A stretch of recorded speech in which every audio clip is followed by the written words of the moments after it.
नारायण नारायण नारायण नारायण। ये पवित्र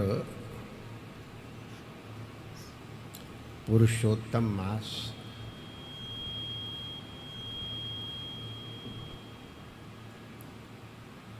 श्री गुरु और गोविंद दोनों की सन्निधि,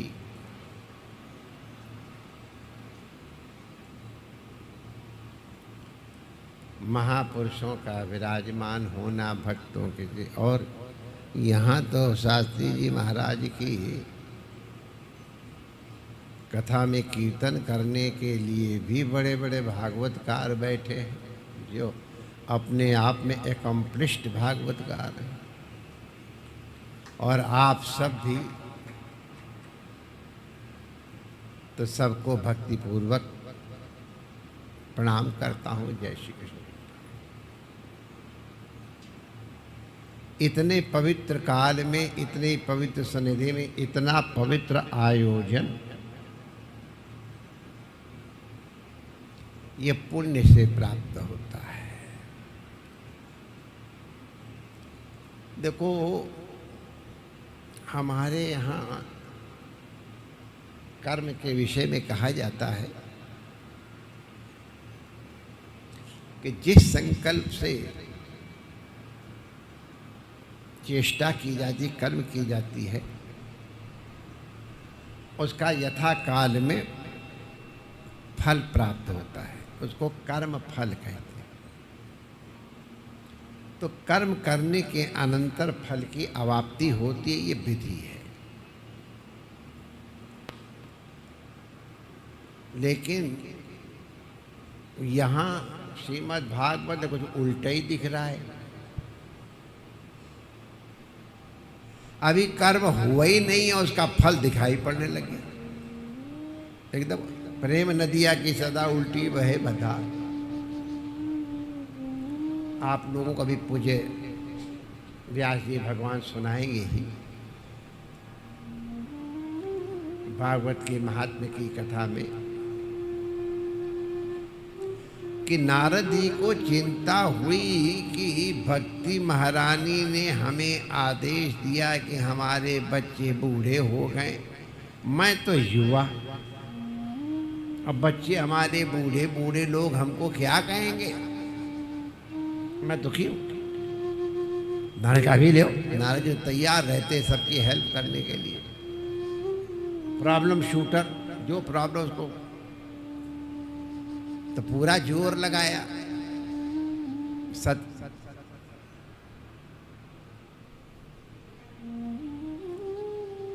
तो भागवत भगवान के चरण में गए।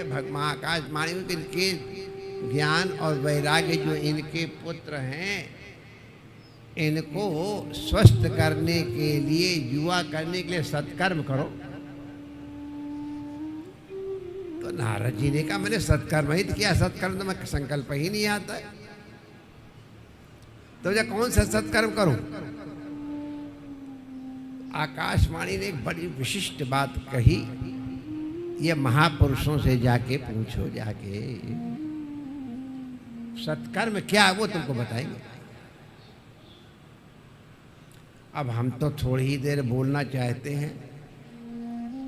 सत्कर्म पूछने के लिए बड़े बड़े महात्माओं के पास गए और नारद जी की क्या हालत हुई, वो सब बड़े बढ़िया चुटकुले वाले ढंग से सब सुनाते, मजा आता है हमको सुन करके।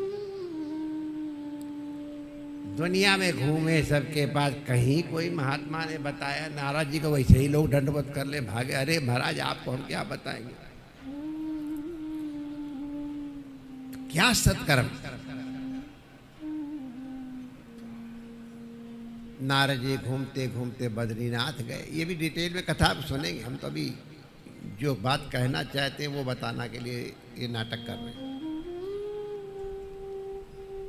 तो वहाँ सनक, सनंदन, सनातन और सनत कुमार, ये चार चिर कुमार, उनके दर्शन हुए। तो कोई बड़े ही नहीं होते।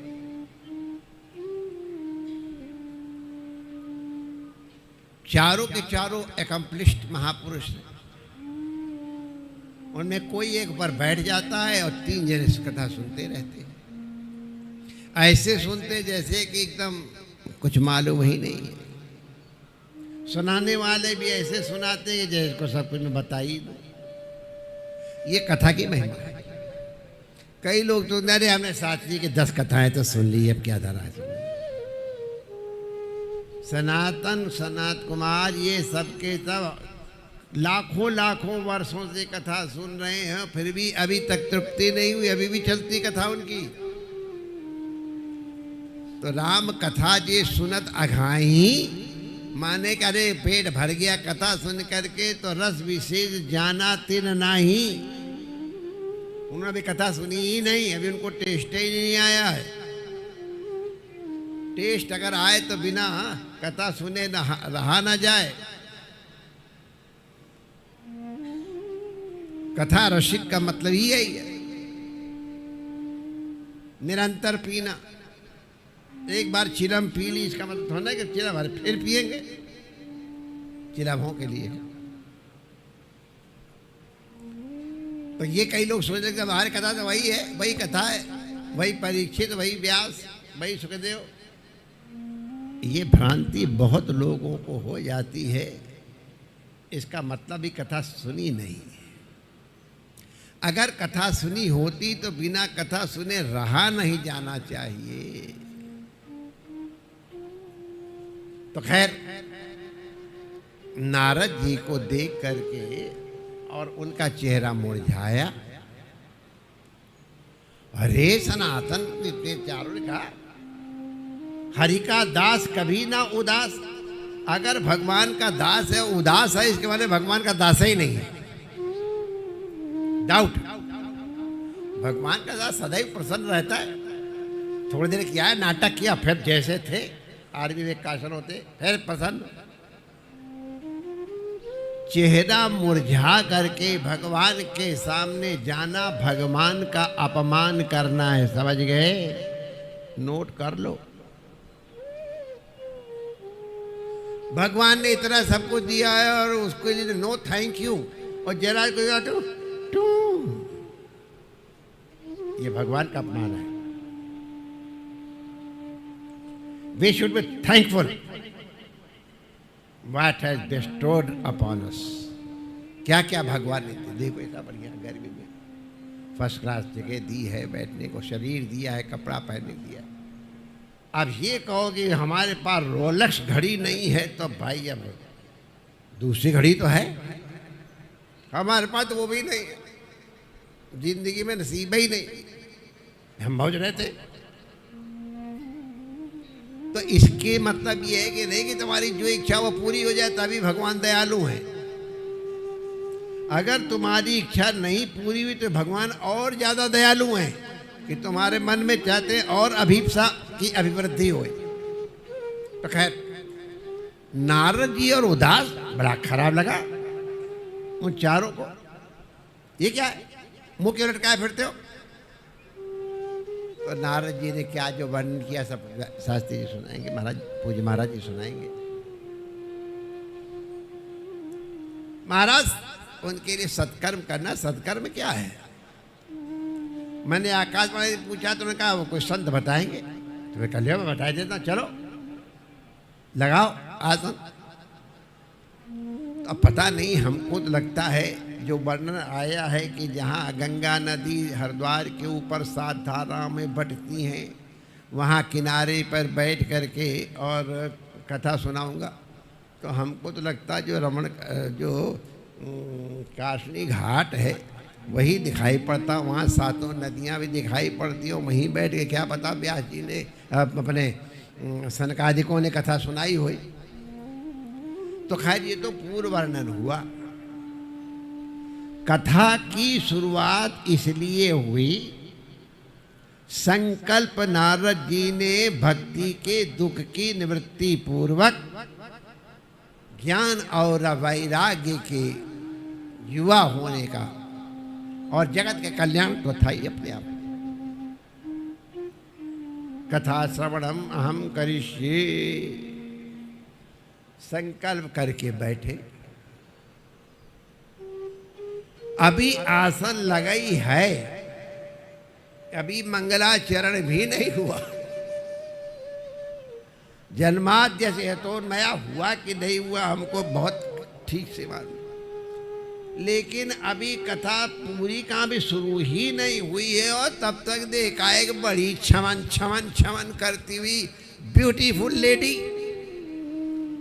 यहाँ इनमें सारी की सारी ब्यूटी जोड़ लो तो भी उसके बराबर नहीं, इन सबके श्रृंगार जोड़ लो तो प्रसंगा नहीं। ऐसी ब्यूटीफुल सर्वांग सुंदरी नाचती कीर्तन करती गाती चली आ रही है।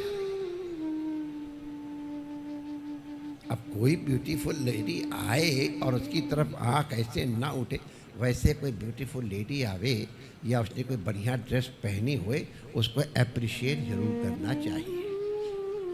मुंह से न करो, कम से कम आई से अप्रिशिएट, उसका भी मन संतुष्ट होता है, आपको अच्छा लगता है। तो भक्ति महारानी को देख के सब ऋषि अप्रिशिएट कर ले, हुई दिस ब्यूटीफुल लेडी। और साथ में दो यंग बॉयज एकदम चमाचम